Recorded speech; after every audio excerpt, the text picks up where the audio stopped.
Sometimes we like to spread positivity on this YouTube channel, not just get into the nitty-gritty details of players who are struggling and ask whether or not they could get sent over to the teams that I cheer for, but other times we legitimately have positive team-building stories to dive into.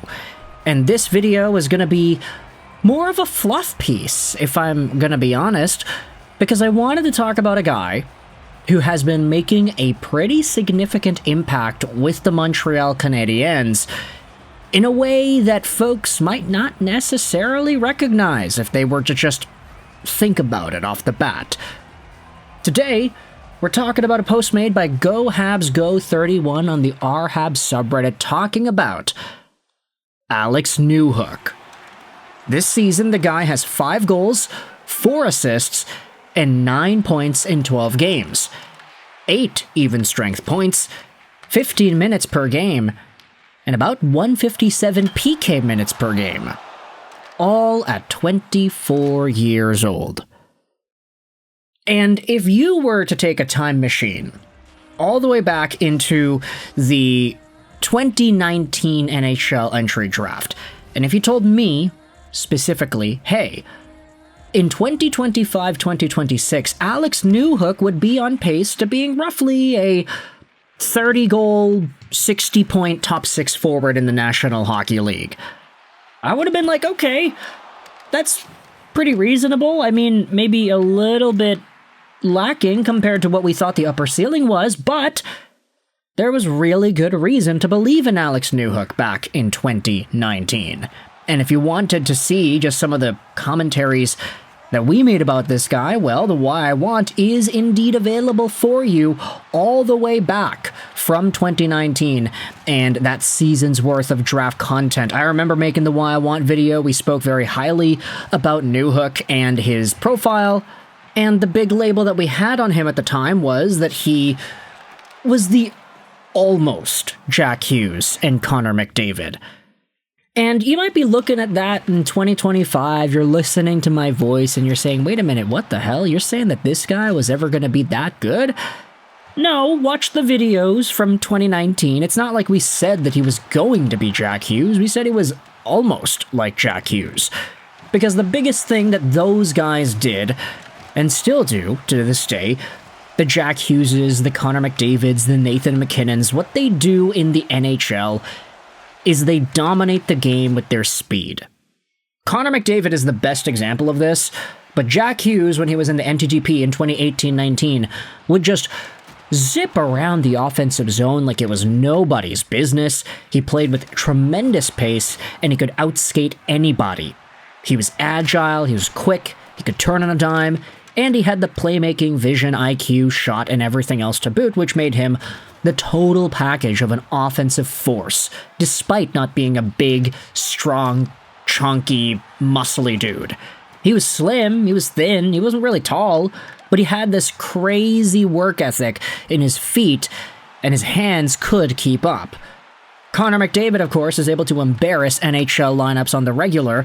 Maybe he hasn't done that too much this season, but he's very well capable of doing it, using his speed to dominate the opposition. And Alex Newhook, back in his draft-eligible campaign with the Victoria Grizzlies in the BCHL, had 102 points in 53 games and 10 points in 7 games for Team Canada at the U18s. He was doing exactly that against that level of competition. So the fact that he was so dominant and how he would control the puck and skate around, even if he was a BCHL draftee who wasn't really that big, he ended up going 16th overall in the 2019 draft. He was a guy that some folks thought could have been a top 10 pick. But unfortunately, he slipped all the way down there to 16, one selection behind Cole Caulfield, which is quite interesting. And this is how we know that the hype for Alex Newhook was there. Because later on in Newhook's development as a Colorado Avalanche prospect, we would make videos about this guy, talking about how he dominated the NCAA in his first year with BC, and how he ended up signing with the Colorado Avalanche and he finally made that transition.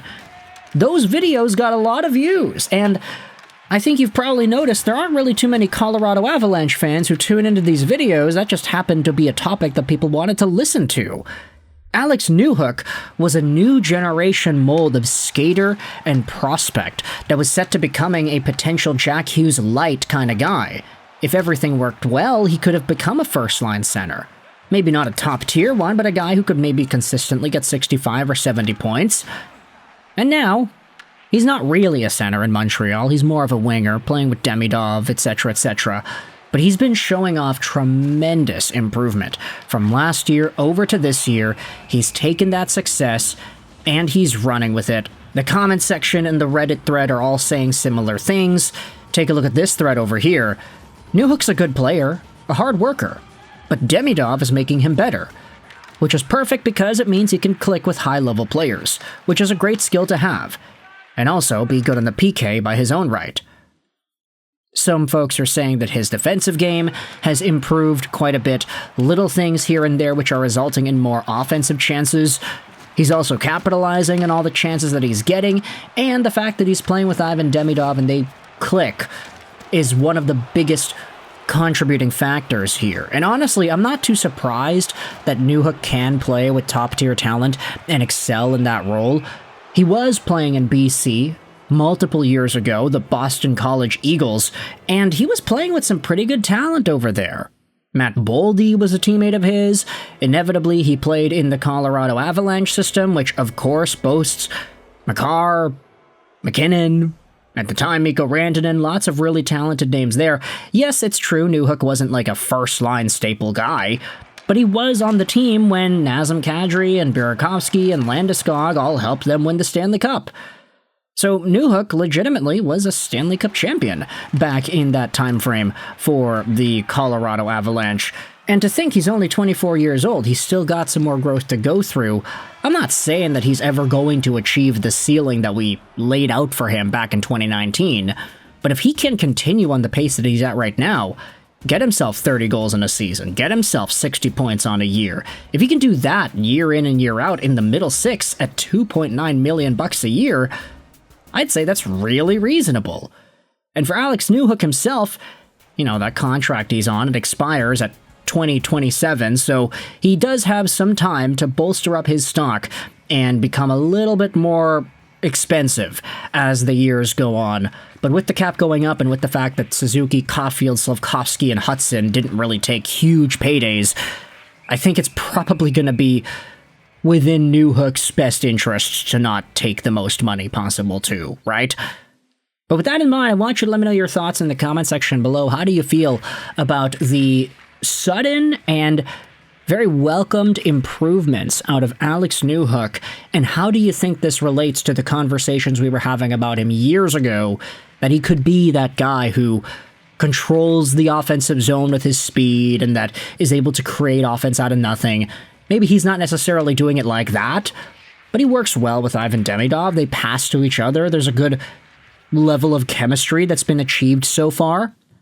How high do you think Alex Newhook's offensive ceiling can go? And if things continue like this, at what point does he become a permanent staple with Ivan Demidov? Is this just a placeholder for now? You can let me know your thoughts in the comment section below, and also if you remember any of the conversations we had about Newhook 6 years ago or whatever, you can let me know your thoughts about those as well, because it's always nice to relive some of the old draft conversations of yesteryear, especially since we made videos about them too. It's all documented there online. But if you enjoyed this video, please leave a like rating. If you didn't, the dislike button's there too. Comments help out with the algorithm, so I'd appreciate it if you got involved there. I hope you enjoyed this video. And bye.